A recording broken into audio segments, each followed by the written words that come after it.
Beware Romulans bearing gifts.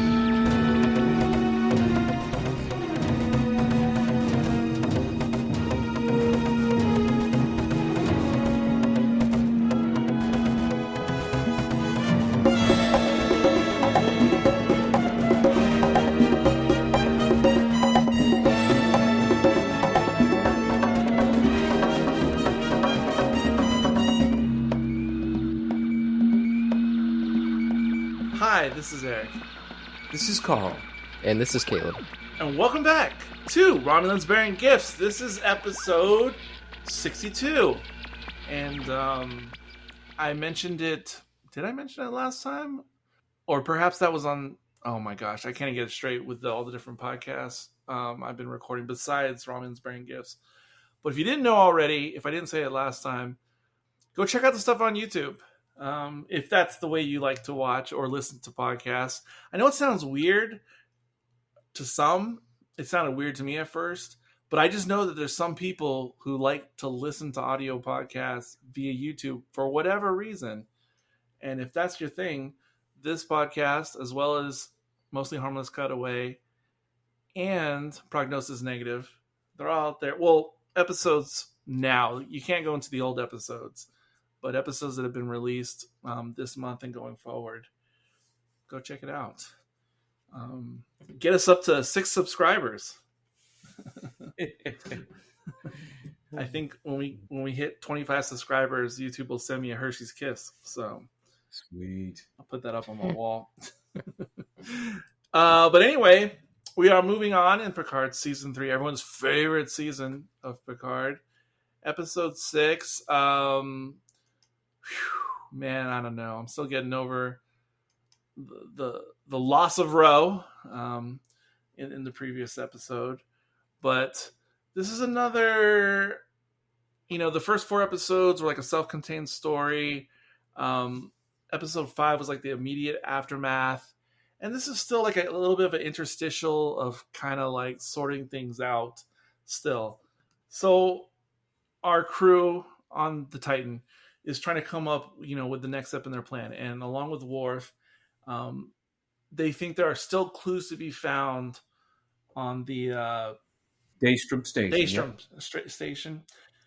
Yeah, they think there may be another clue, because even though Vatican Company had stolen the portal device, they still suspect that was some kind of distraction from something else. So, and obviously we already know that Worf and Raffi have the key. So that seems to be the plan right now. That's right. Yeah. Yep, that's where we're at. Don't forget, there is also the slight issue that Beverly is doing an analysis of her son and sees that he has the same brain disease that Picard does.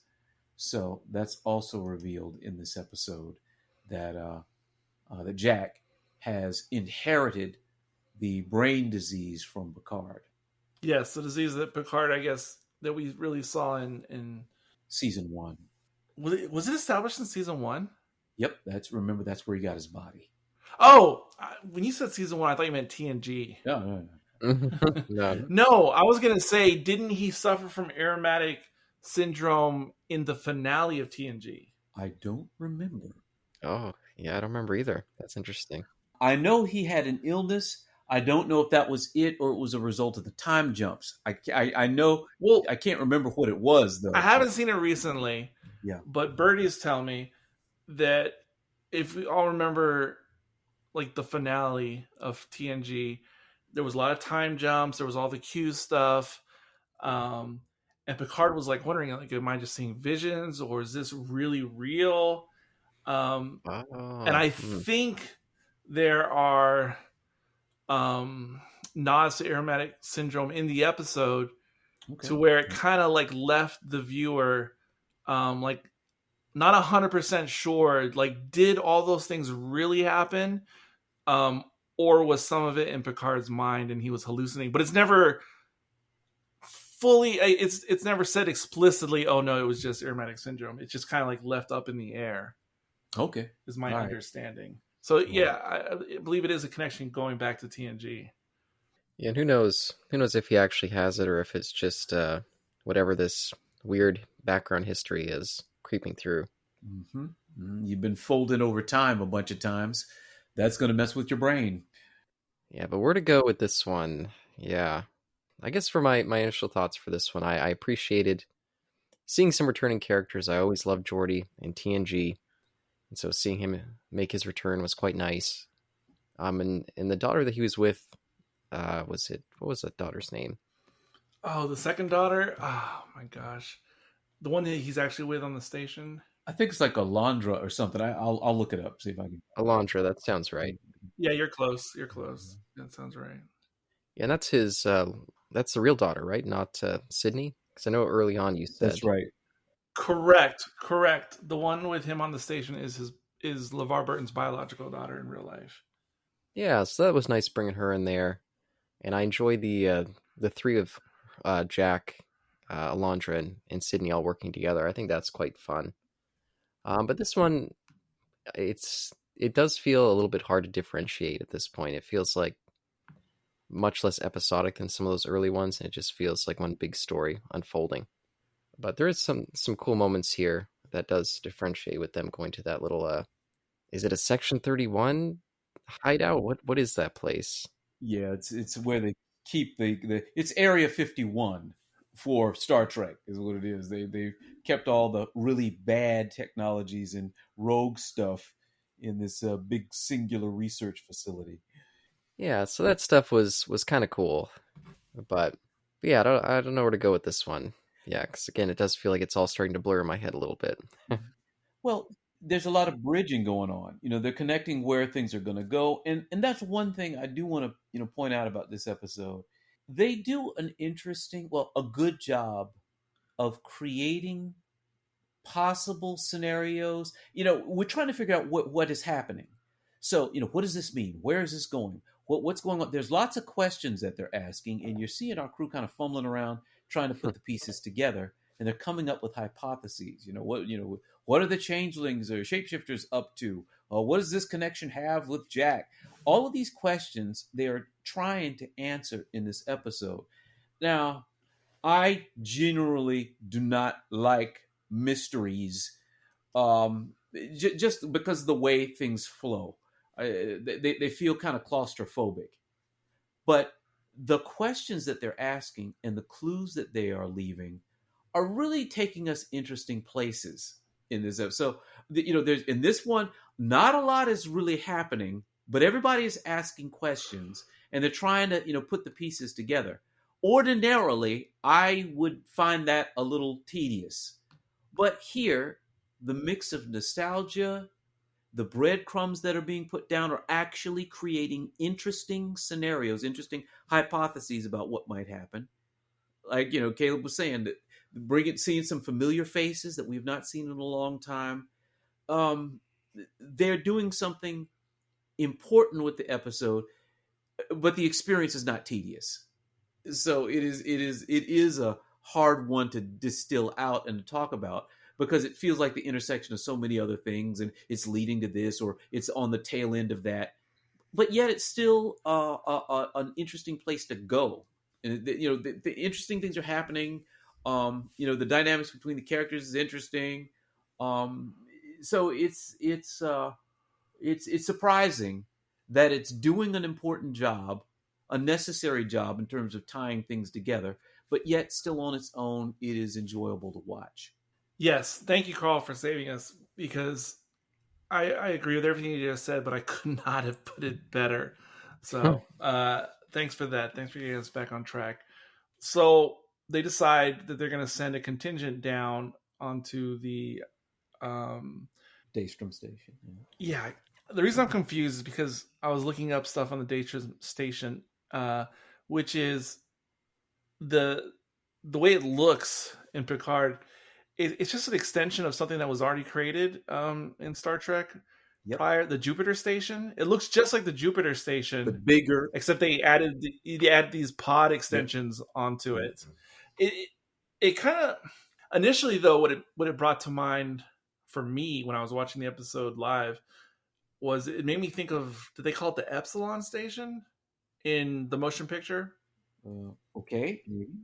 Epsilon 9 maybe, the thing that Voyager gobbles up in the very opening of the movie. Interesting. But you remember that though, right? I remember. I just don't remember the name. I'm taking a look here. I think it's Epsilon, but the name's not important. It just has that kind of look, that lattice work. So initially, that's what I was kind of thinking of. But then when you pay more attention to the digital model in Picard, it is the Jupiter station, which is like the 3 saucer sections that are connected to make 6. But then it has like these pod extensions, and that's the part that reminded me of Epsilon, just like the extension parts. So they're gonna head down, and they're gonna just take like a small little group, and so Worf has already been funny in Picard season 3, but this guy, he's a joke machine. Especially in this episode, it kind of reminds me of what's his name in Guardians of the Galaxy, Batista's character, Drax. Almost Drax-like for me in this episode is Worf. One of the great ones was when they're preparing to go down to the station, and Worf says, "I've gone into battle with lovers countless times. It can be therapeutic." Yeah, you're talking about when Seven and Raffi are in the transporter yes, room. And everyone looks tense, and he says, "I've gone to battle with lovers countless times. It can be therapeutic." And then is it Raffi or Seven says, "I'm not going. I'm not going." And he said, "That's a relief. I was practicing deceit." It's so fast. So that the timing was hilarious on that. Yes. He just snapped that right it's out. So perfect. It's so perfect. And I honestly can't tell if the Worf character is trying to be funny. I don't mean just with this one line, I mean throughout. I can't tell if he's self-aware trying to be funny, or if he's strictly playing straight Worf and just coming off as funny. Well, Worf is not intentionally funny. He is incidentally funny. So he's not cracking jokes. This is just Worf being Worf. Well, yeah, and just since you mentioned Raffi and Seven there, yeah, it did kind of feel like they're swiping that relationship under the rug just a little bit. They commented on it, but I get the sense that it's not going to be a big part of this season like it was the previous There's one. Definitely some sweeping, and I think we maybe talked about that in the first episode. Definitely some sweeping going on with their relationship, but not as much sweeping as with Laris. Is that her name? The Romulan? Oh man, housekeeper. Oh yeah, that is heartbreaking. So that's on another level. Yeah, But yeah, I know what you're saying. With Raffi and Seven. So Riker, Worf, and Raffi. Oh yeah. So they go down. She goes down? Yes, yeah. Right. That's right. It's easy to forget she's there, but yeah, she's there. It's weird. Now I see her on screen. So they go down to the station, and this is where the whole member berry thing starts taking over. And it's funny, this term member berry, I never even really heard it until Josh started bringing it up a month or two ago on Mostly Harmless Cutaway. And ever since I've heard Josh say it, I've heard it everywhere. I guess I was somehow shielded from that term that I guess originated on South Park initially. Oh. I think they're the ones who put it into the zeitgeist. But anyway, so now all the member berry situations, and we get to see all the little cool things that are being kept in the station. I guess we have to see a Genesis project, I guess. I mean, just because, I love references to Wrath of Khan as much as the next guy, and there's already been several up to this point. So I guess I'll allow Genesis, but even that almost seems like a bridge too far. I mean, it's already, we got enough Khan. Let's just keep spreading it around. We got the Killer Tribbles. We see the James T. Kirk. Body of Kirk, which is weird and macabre. Don't know what that's all about. And I don't know. There's some other little things that you wouldn't catch unless you watch an Easter egg video. Yeah, I don't know how I feel about the CGI Tribble. Something about it just looked off to me. It worked for me. I mean, in terms of CGI, it worked for me. Now, we get this crow. We get these notes, these shrill notes, audible notes. And then we get Moriarty. Any initial thoughts when you guys saw him pop in?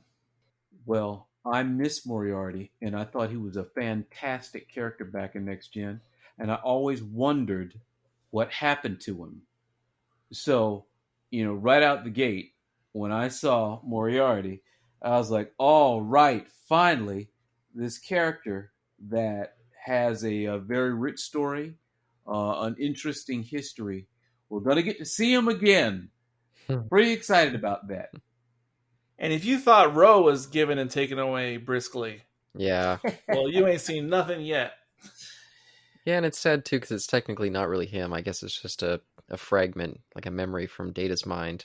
So more just another little reference. Well, is that more than a real character?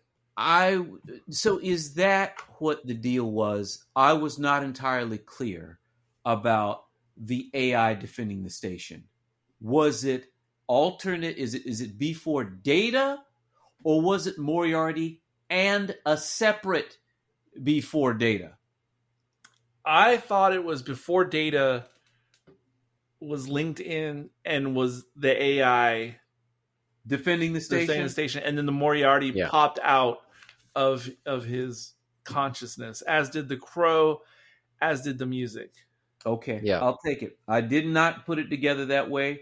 I didn't think about it enough, but that would make more sense if it was truly before Data's AI defending the station, and when it saw Riker, I guess that Moriarty would have been the counter.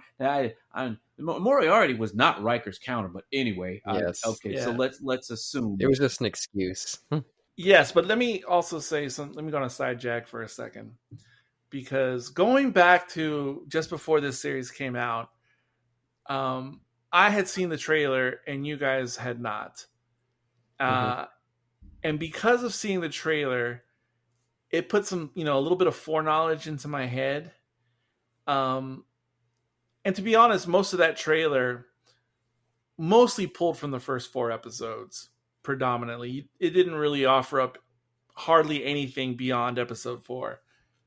But at the end of the trailer, they show Moriarty just as they show him as he appears. Like, really, to see that, wow. I'm so glad I didn't watch the preview. Yes, and it was like the stinger at the end of the trailer.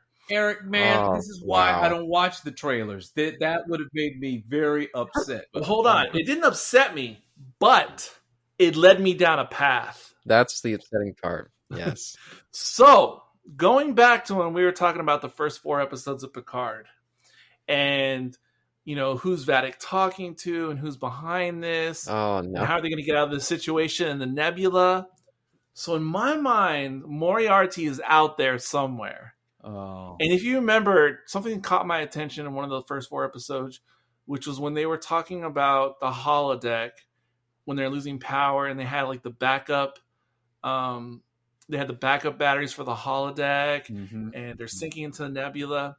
So, because I had this Moriarty foreknowledge, I thought this is going to have something to do with the holodeck, right? Yep. And then this mention of batteries. In my mind, I was forming a theory back then, which I thought, like, they're like, how are we going to get out of this? We're sinking.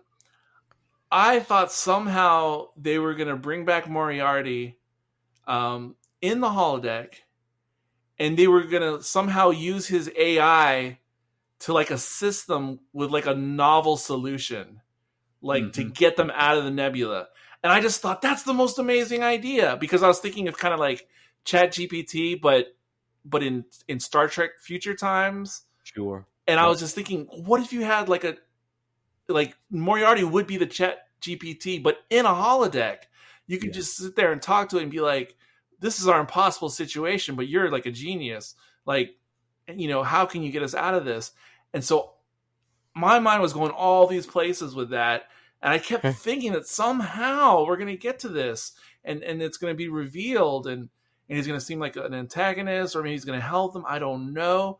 And then to finally get to this scene and just see that this is what it all boils down to, that was crushing for me. Now, see, this is precisely why I don't watch the previews. I mean, I really like Moriarty. I liked his character, and I would very much have liked to have seen more of him.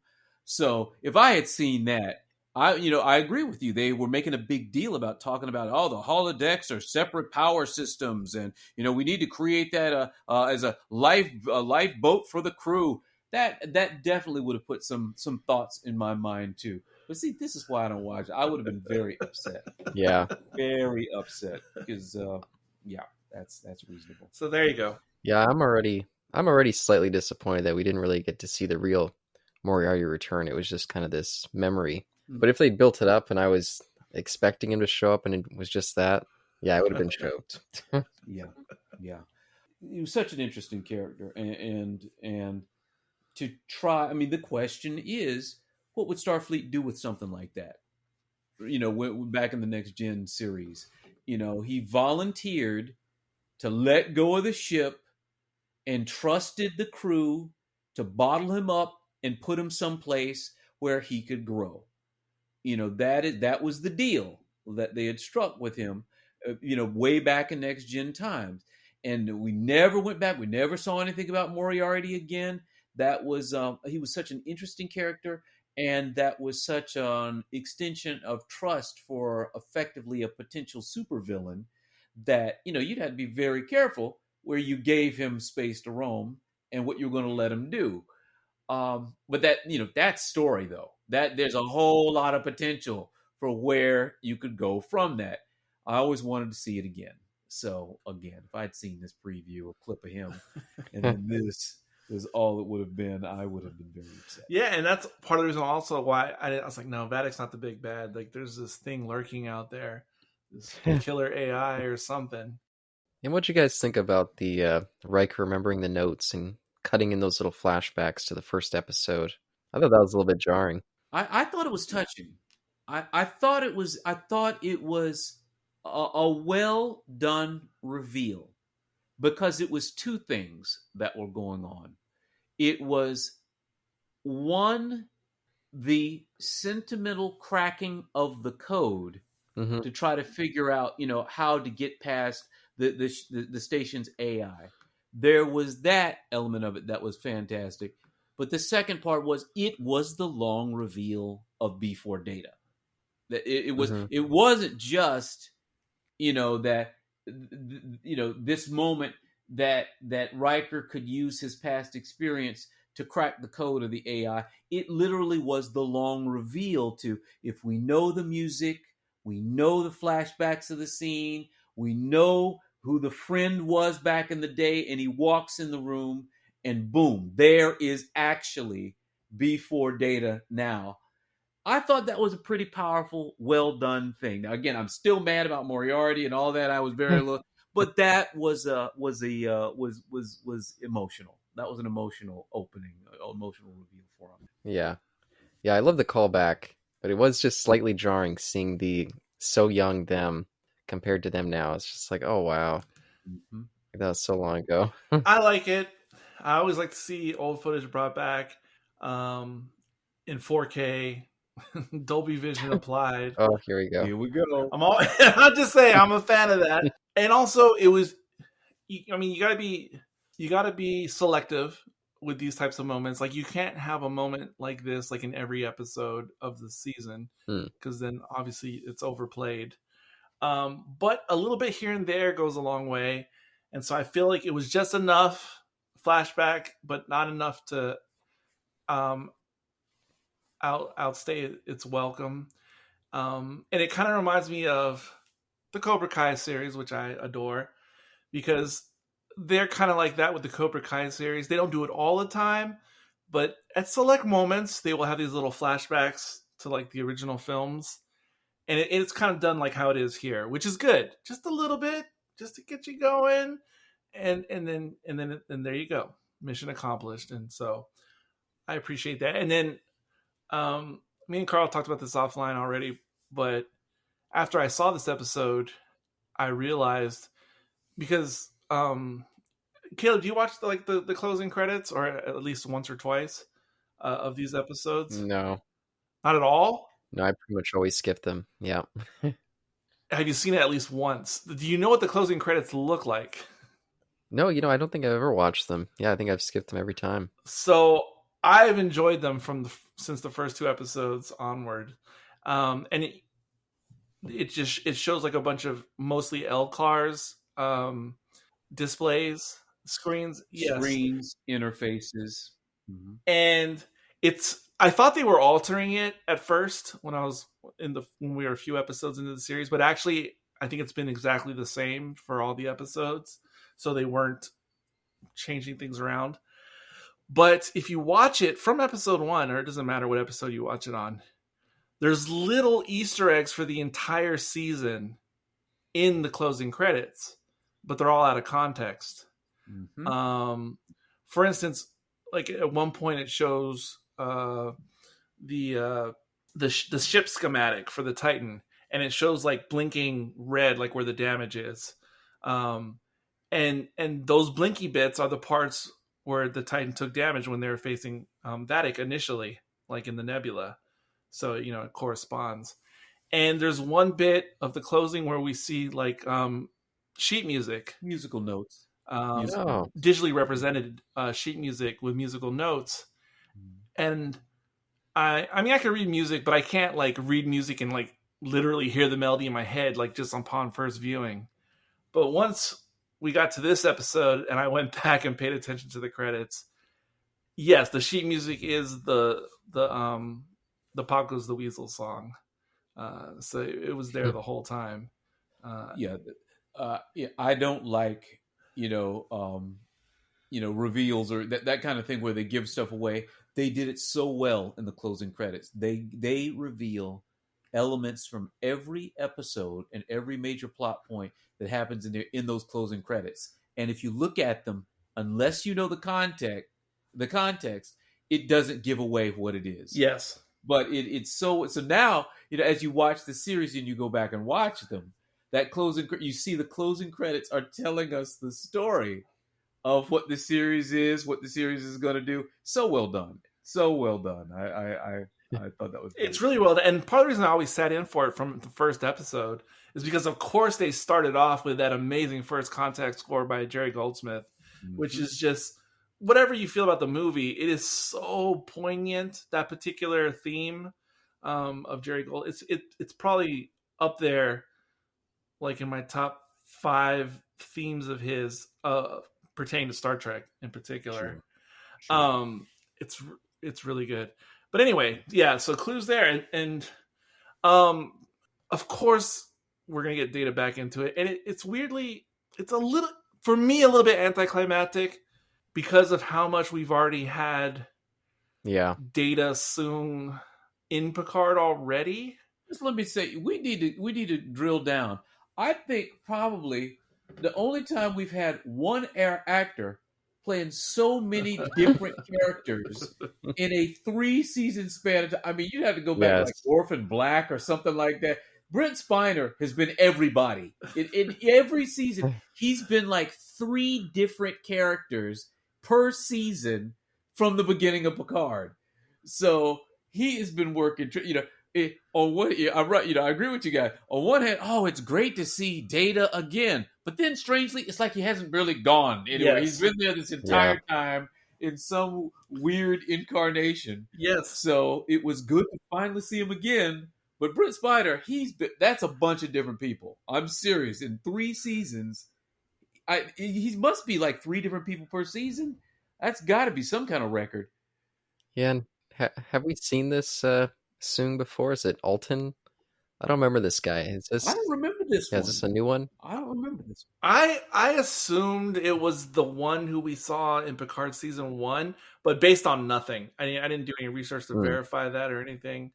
I just assumed it was that guy, except he has passed, I guess, since Picard season 1. Yeah, and I think the Soong in season 2 is named Adam, I think. So it's 2 A1s in a row. That's kind of interesting as well. I wonder why that. And how many Soong relative? I mean, if we go back to original TNG as well, Exactly.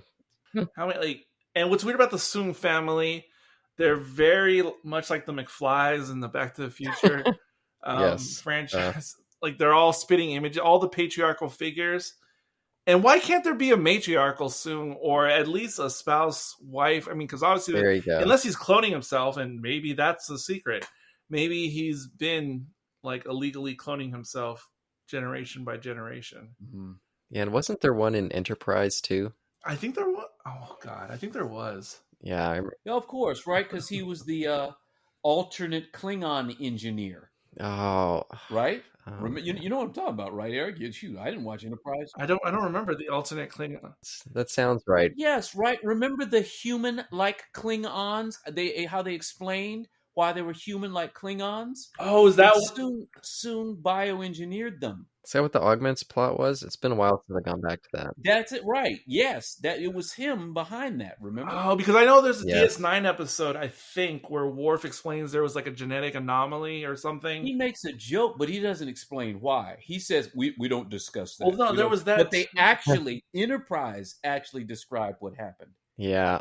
Oh man. Right? I mean, don't you remember the raggedy misfit Klingons? They had the torn up clothes all the time, and they were extra violent, and but it was the Klingons that was funding his research. And look, I don't remember Enterprise, but that's probably one of the only things I do remember was that Assume was because at the end of his time on that show, after they imprisoned him for doing that genetic engineering, he's like, oh, this genetic engineering is so much hassle.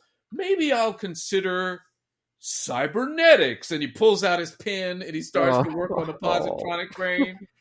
So, come on, it's Enterprise. That's how they roll. Oh yes. Oh so man. we put it together. So yeah, there was Assume there too. Well, I definitely need to go back. That was the episode called "The No, you Augments" don't. by Enterprise. You don't need to go back. I watched it. I was just angry the whole time. It was bad.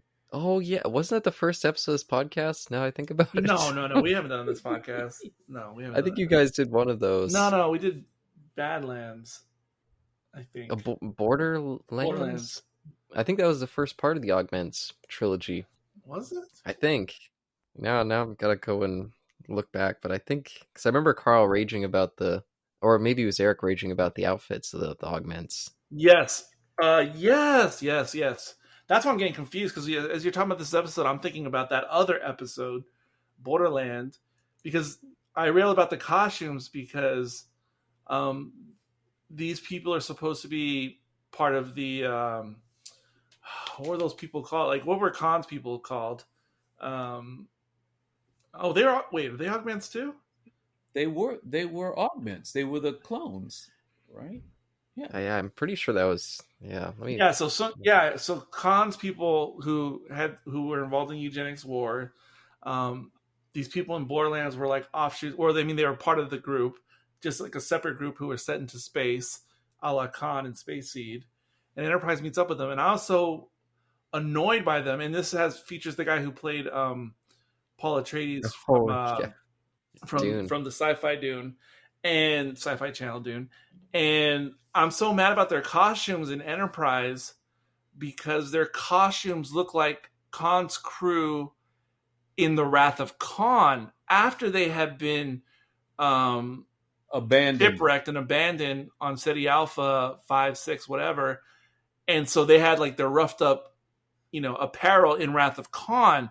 But the Augments in Borderland Enterprise, their costumes match Ceti Alpha stylings 100 years before Khan has ever... See, their costumes should mirror Khan's a la Space Seed. That would make sense. Like the onesie jumpsuits. The leisure suit jumpsuits. Mm-hmm. Instead, they look like they've been on Ceti Alpha before Ceti Alpha changed orbit. Look, it's the most bizarre thing. There's a lot not right about those episodes, Eric. I mean, the outfit is the least of our concerns. Well, I'm working with. I'm not supposed to tell you when I'm working with the Roddenberry Archive. We're going to produce a 15-minute short to explain Oh no! why the costumes at Enterprise are the way they are. But I can't really say much more about the project.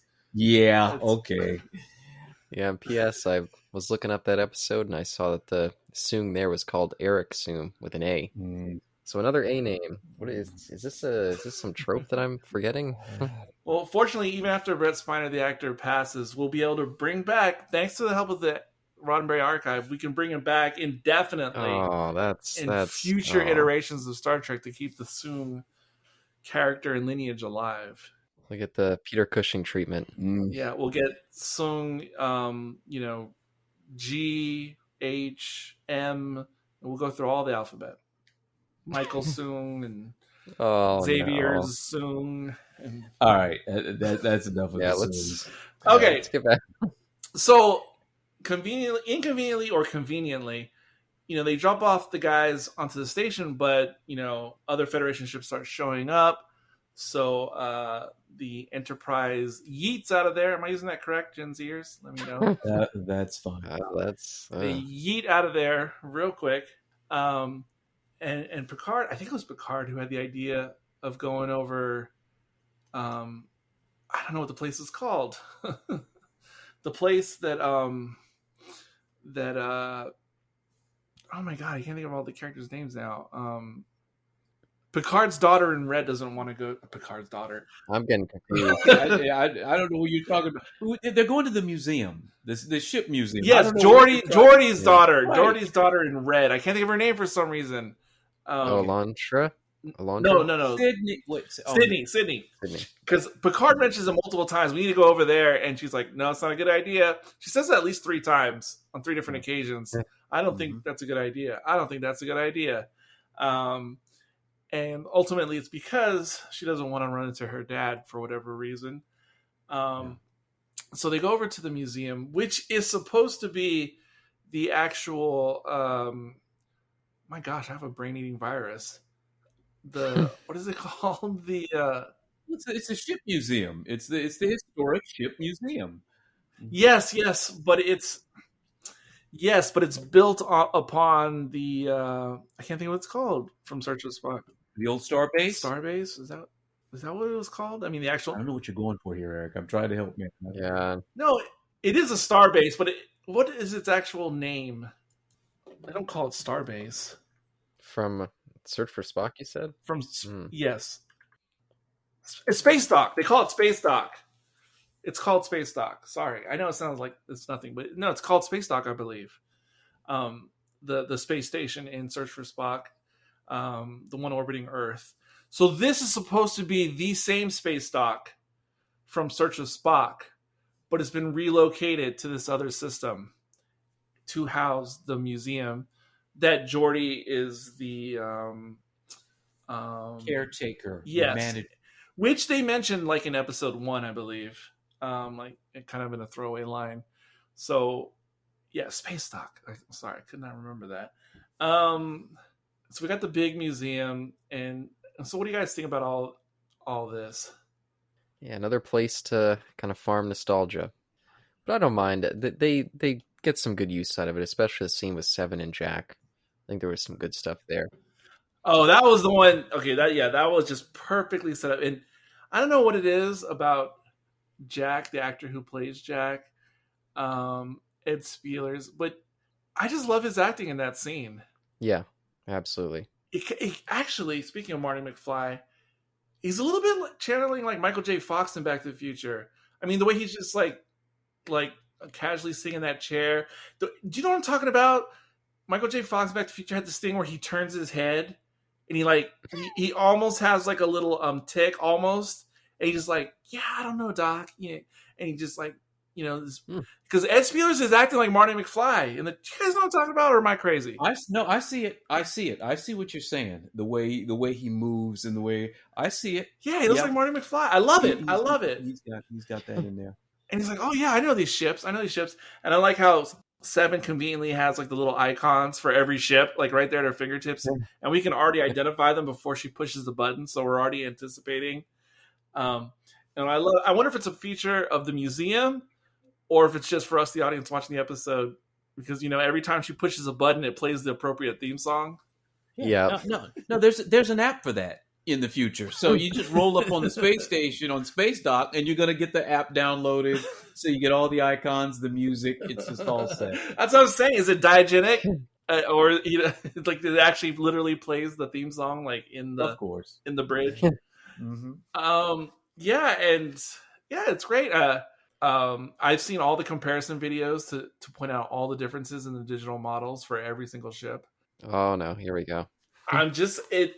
What are you talking about? It was so much fun to watch those breakdown videos. I'm serious, of watching all the comparisons of the Voyager, the Enterprise A. What's so utterly ridiculous is how long it took them to get there. I mean, like, you wouldn't think fans of Star Trek might occasionally like to see spaceships. Mm-hmm. Picard has been like the first, and they've started with Strange New Worlds, but before this, they acted like they were afraid to show the spaceships, particularly the classic ones, any of that stuff, in Star Trek. I don't know what in the world the deal was. So finally, we got overload. It's like every ship in the history of Star Trek has finally shown up now in Picard. But up until now, they've been like going everywhere except, given the fan service of the ships. So, finally, thanks. I definitely was not expecting the Bird of Prey. Neither that or the theme song from Voyage Home, because some people I don't particularly. That's actually, it might be my least favorite Star Trek theme from the movies. Remember, it has like those bells. To me, it sounds like Christmas music. Do you know what I'm talking about? I know what you're talking about. Yes. Dun, dun, dun, dun, dun, dun, dun, dun, dun, dun, dun. Yep. They play it with the Bird of Prey, and then of course, Seven has that line about how they almost lost it because it cloaked like on the bottom of the sea.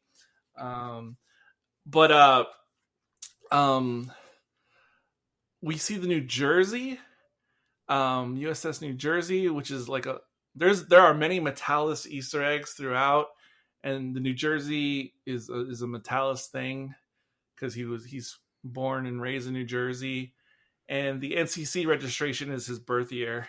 I can't remember if it was like 1979 or whatever it was, 75. I can't remember. So yeah, that was like his birth year, birth state.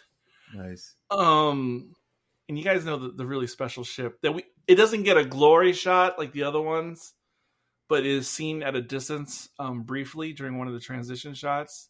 Y'all know what ship I'm talking about? I don't know which one you're going for. No. Nope. What do you got? During one of the interstitial, I think it's one of the times when the camera's focused on the Titan being docked, and you can see like a couple other ships in the background, in the rings. Yeah. Yes, we get to see the NX-01. Oh, And hold on, it's not just the NX-01, it's the NX-01 refit. With the engineering section attached, finally. Yes, with the engineering hull attached on. The little kid had the toy of it, I think it's season 2. Yeah. But now it's officially been seen in all its glory. see, that's the theme we should have heard playing when we scrolled over to it. That would have been great. Oh, that would have been so good. That would have been awesome. Oh, you're so. I've got. Yeah. That would have been so good. Like when she put up the app, it started showing like the opening credits of Enterprise on the little screen. That would have been very, very funny. I mean, and appropriate because that's one of the times when we saw the historical Enterprises. So, that probably would have made Faith sense. of the Hunt. Yeah. And you mentioned earlier, Caleb, Geordi's other daughter, which was nice because I had seen in some of the promotional photos, and it was advertised that his daughter was going to be in the episode, but I didn't know she was actually also going to play one of his character's daughters. I thought she was just going to be a side character, and I didn't even know if she was even going to have a speaking role in the series, much less be his daughter. So it's cool. I didn't expect that. I didn't expect that she would actually be an actual speaking character and be his daughter, that he would have 2 daughters. Did not see that coming. Yeah, I thought she was just going to be an extra or something. Exactly. Like that was fun. That was fun that she actually got something to say. Oh, the tree speaks. Now that was hilarious. That was good when Lore took issue with her not saying a whole lot. That was fun. But yeah. So again, seeing the ships all together was beautiful. Seeing them come to the station was yet another nostalgic, powerful, emotional moment. Having Geordi there was very cool. His response to the crew arriving was a little surprising, however. They do a good job of explaining why he was so concerned and what his distress was. But given everything they've been through, it seems hard for me to imagine that any crew member of Picard's, if Picard comes knocking at your door, that you would have hesitation. He legitimately explains, and they set it up. He's worried about his family. He knows Picard's up to some stuff. He's probably going to be. He got his daughter in the ship on, piloting this foolishness around. I can understand that, but at the same time, this is he served with Picard. He knows that Picard is, down with like really important stuff, and for him to initially kind of deny him, that felt strange to me. That felt a little off about Geordi with him to me. Like, I understood it initially, made sense, when he first was being cross and furrow-browed. But how hard he stuck to his guns in this episode, yeah, it did start crossing the line into this is weird because of what you just said. Yeah. Well, they try to make it seem, the explanation is that he's worried about his daughters and he's worried about his family. And he doesn't want either changelings or legit Starfleet to come after him for doing that stuff. I get all of that. They say it. But like I said, everything that these two have been through historically, the bond that they should share. Assume, if they had a fight and they mentioned that would make sense. If there had been some problem between these two that they, reveal, okay, that would have made sense that, something had happened in the past where Picard took advantage of Geordi in some way. Then I would have bought it. But if they just, parted as normal, they went off and did their own thing, Picard comes knocking at your door saying, hey, I got, all the Starfleet's in peril, to say, I'm worried that the shapeshifters are going to come after my family. They're taking over Starfleet. It's just Yes. that seemed a little off for Geordi to me.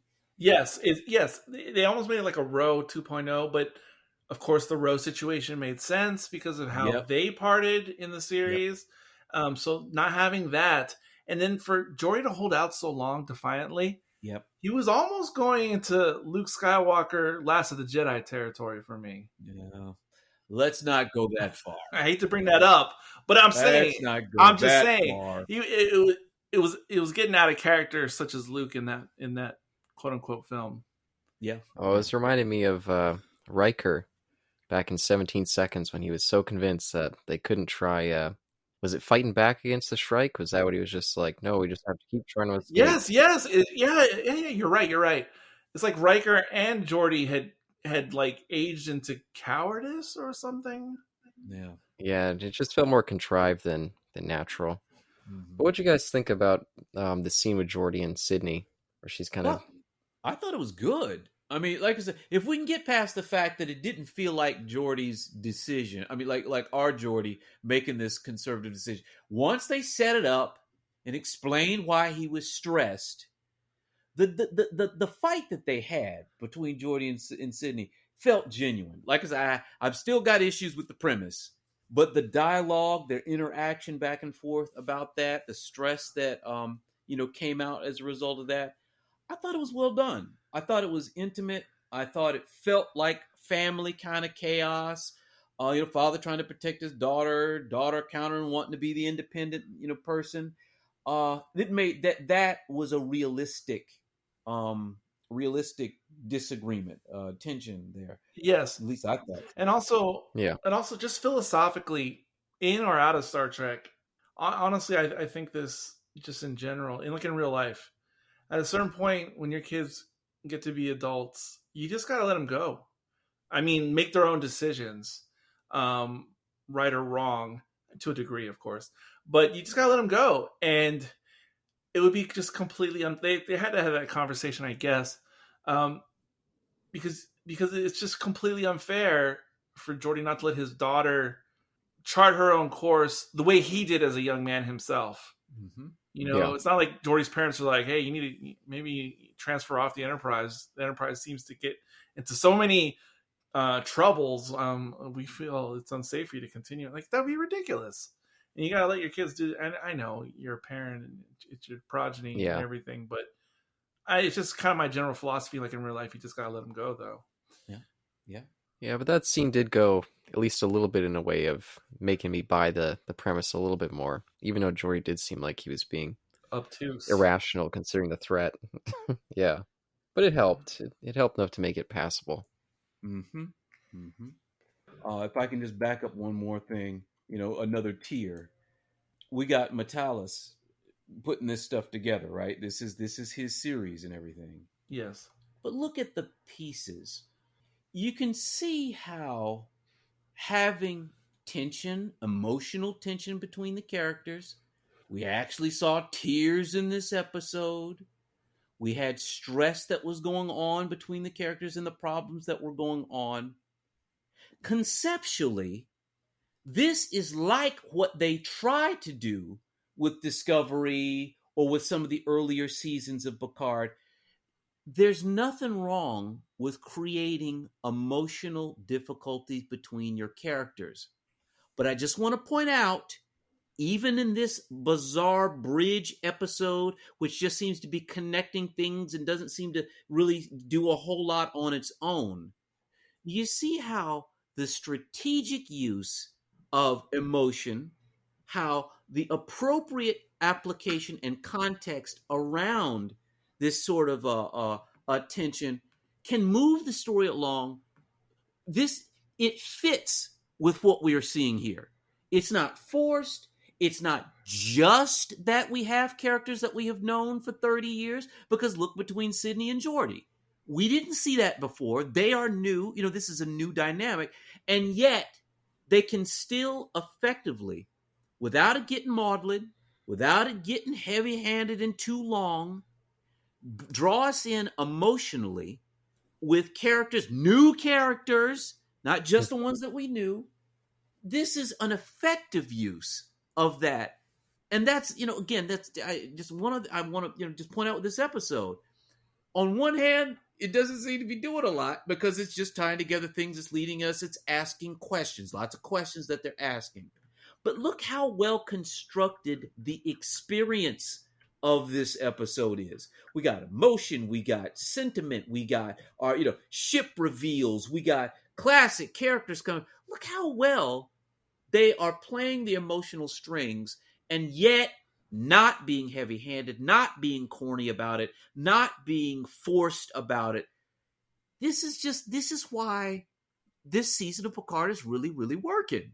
This is a really positive experience, despite all of this stuff. And yet, we can't really, it's just sort of a bridge episode, yet the experience is still positive. So well done, well constructed, but again, not like what we've seen a lot of lately. So, this is why it's good. This is why it's impressive. Yeah, they've done a good job keeping us on our toes with the Jack mystery and pulling out unexpected moments like Riker getting left on the base. Him being held captive by the other side. I think that was a good twist for this episode too. Change dynamic going forward. Mm-hmm. Mm-hmm. And the other sides,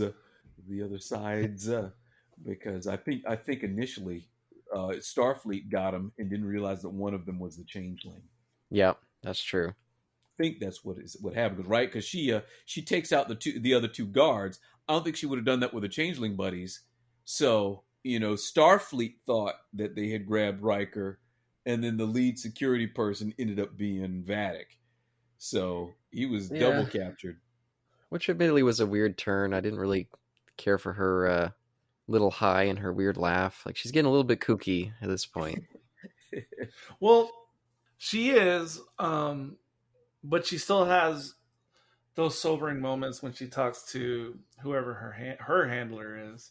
Yeah, that's true. The face. And I do love the way that she says Jean-Luc Picard. And Picard. she savors it very well. I think I wrote that down for the next episode. Like she may be the first person to pronounce Picard's name with French flair. There's no D. There's no D on it when she says it. Yeah, and I was wondering if that was an Amanda Plummer thing, or was or Metalis or someone else. Oh, I think so much of this is her. Just knowing her prior work, I can see so much of her touches in here. I'm not sure. I'm gonna DM her and try to get to the bottom of that. There you go. She probably answer too. No, I think she only has like 127 followers on Instagram. I can get in. Yeah, and then I guess just one final thing on this episode, which is they scoop up, of course, Data and Raffi and Worf, and they're on the Titan, and Picard comes and they're like, all right, so what did Vadic steal? What else did she take without the I know I felt like they got Moffat in just to write this one scene. Stephen Moffat, Doctor Who, he had a guest writing appearance, uncredited, where he just Picard comes in and what did they steal? What did Vadic steal? And he's like, Jean-Luc Picard. Yes, yeah, Data, yes. What did they steal? Jean-Luc Picard. But what did they steal? Jean-Luc Picard. Oh fuck. I knew the jig. I knew the jig before the reveal. There you go. I think because thank you. With the bad effect of the corpse in the By the way, holographic projectors in Data's eyes. That upgrade, not a fan. Not a fan of that. Yeah. That was a little crazy. A bit wild. But hey, minor spoiler for Discovery season 4. But it's been a while since I watched it. Carl will correct me if I'm wrong. But Caleb, in Discovery season 4, the comm badges can like project like little like interface. Oh come on. So if the comm badges can do that in Discovery, Data's eyes can project Princess Leia or whatever special messages. Look, it's not that I got a problem with the technology conceptually. It is just the application. If he held his hand out or something else, literal hologram projectors from the eyes, I got a problem with. Yeah, I know. That is. I feel you. I didn't even notice it until I was watching it today. Like I didn't remember that from initial viewing, but I definitely saw it today. Yeah, I mean, gee, he could have pulled in some Wi-Fi, Bluetooth, and just put it on the screen. Anyway, but yeah. So the reveal of B4 lore Data was kind of interesting, and again, the stuff that they're doing as they are revealing the stages, as they are revealing the mystery, there is interesting hypotheses that they're presenting, and they are also giving us some really interesting tools to work with. This they're keeping us guessing about what Data or B4 Data is, what this is going to become. The pieces that they're putting together as they take us through this voyage are really interesting. And again, I'm just trying to highlight the quality of this. Too often, the steps that they are putting out in front of us, the breadcrumbs, are too big. They're too coarse. They're too simple. And, you can just see a mile away where things are going. Not the case here. Not the case with Picard, and even in this episode. The pieces that they keep putting out are intriguing, are rich, not giving away where things are going, leaving us with lots of possibilities for what's possible. So this is good, well constructed stuff. This is. I agree with you, and I think what they did in Picard season 1 and 2, and other, let me just say, bad sci-fi writing like in Discovery or Kenobi or wherever it's found, they either do what you just said, either the breadcrumbs are too large, or they do the opposite, which is they just surprise you with something out of left field. Somehow, Palpatine returned. Oh no! Yeah. But Carl's right, because it's one or the other. It's either so glaringly obvious, or it's something that you could never have foreseen without some type of foreknowledge that was not given. No justification. Yes, no seeds planted. And I this comes up a lot on some of the other podcasts I do with Sean, because I can't stand a mystery or murder mystery where the clues weren't sufficient before the reveal. I hate that. It's so unfair. I hate that. And that's usually what we've grown accustomed to with a lot of the bad stuff out there. Yep. Yeah, just 2 more points for this episode that I wanted to cover before we close it down. So we have the whole reveal with Jack and was it Iromotic syndrome? Was that the disease he's got? Yep. Yeah, I think yeah. Yeah, so we got a little bit of stress for that, a little bit of angst for him. And I like the way they tie in that scene with Seven and kind of her pointing out some other things that she might have gotten from him, and that kind of helps flesh out their relationship more. I thought it was nice to see that continue to build. And I also like to see the beginnings of maybe a relationship dynamic with Sydney and him. I think that all was working as well. Mm-hmm. So this new Jack character's, definitely hitting in my good spots so far. I'm a sucker for those types of relationships when they're organically produced. In Star Trek or whatever. So I'm a sucker for that stuff. The shipping, the real shipping. Yeah, agreed. That it's fun to see that starting to develop. And again, Star Trek is not fantastic for building relationships, but once again, they've managed to create an emotional connection that feels real between them. So yeah, that's good. Yeah, and Sydney's no slouch, man. I wish I was age appropriate. Oh boy. Hey, she's a bit all right. Let me tell you what. Yeah, and I liked, even though it seems like maybe her and Alondra don't have the closest relationship, I like that she also took part in their little scheme to steal a cloaking device. I thought that was fun to bring the 3 of them together.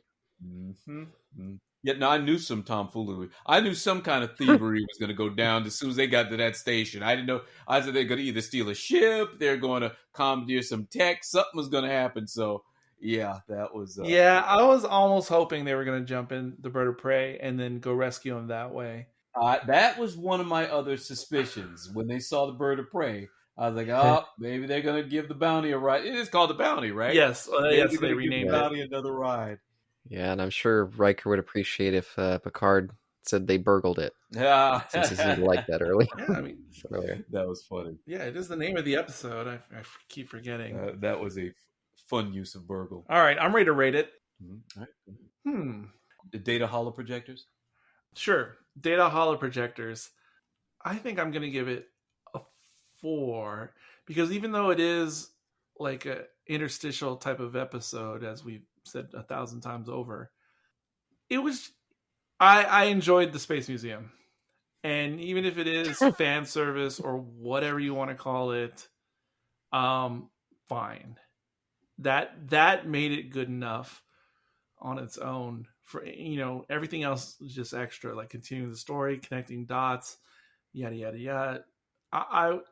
The Space Museum was cool. I wish there was even more ships. I wish it wasn't just Enterprise ships. I wish there was ships that we had question marks about, like, what is that? But there wasn't.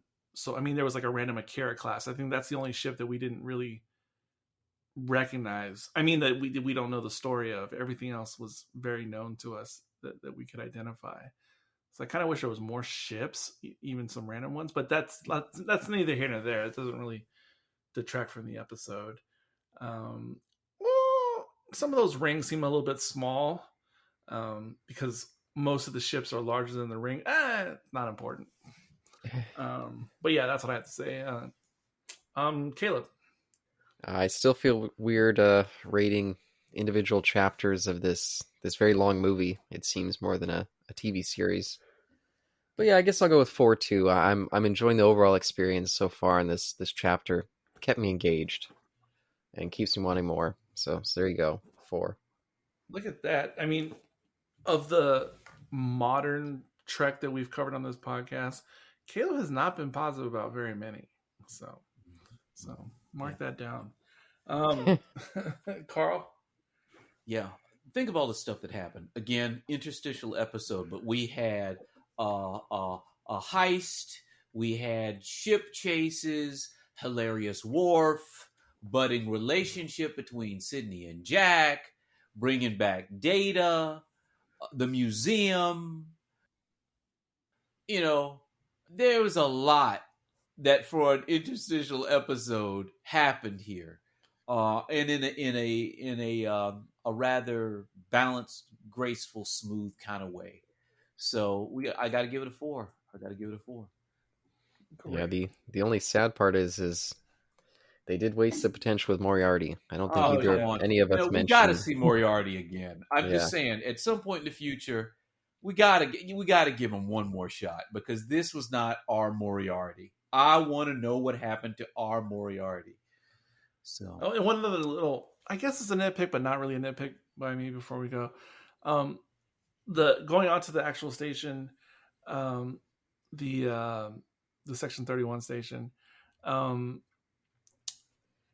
the little set that they go into. I mean, it probably wasn't bigger than like 20 by 40 feet or something.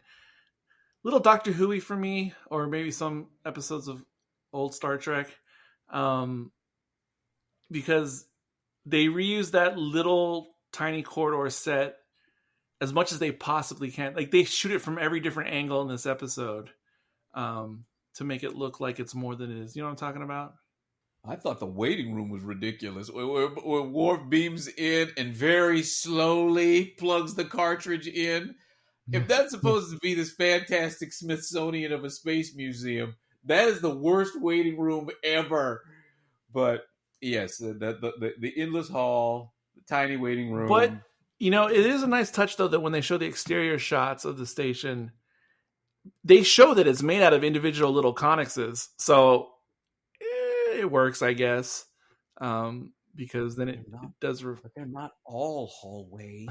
They're not all. They got those big discs in there. Now, we didn't go into those parts. They just went to the connex areas. Let's take it. I'll take that. All right. Well, stay tuned. Next episode on the feed should be episode 7 of Picard season 3. So stay tuned for that. Closing out the show today. This is Eric. This is Carl. And this is Caleb. Until next time. Maltz!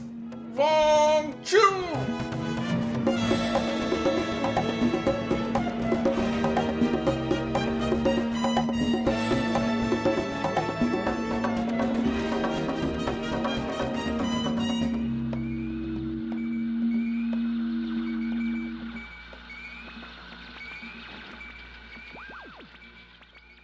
Beware Romulans bearing gifts.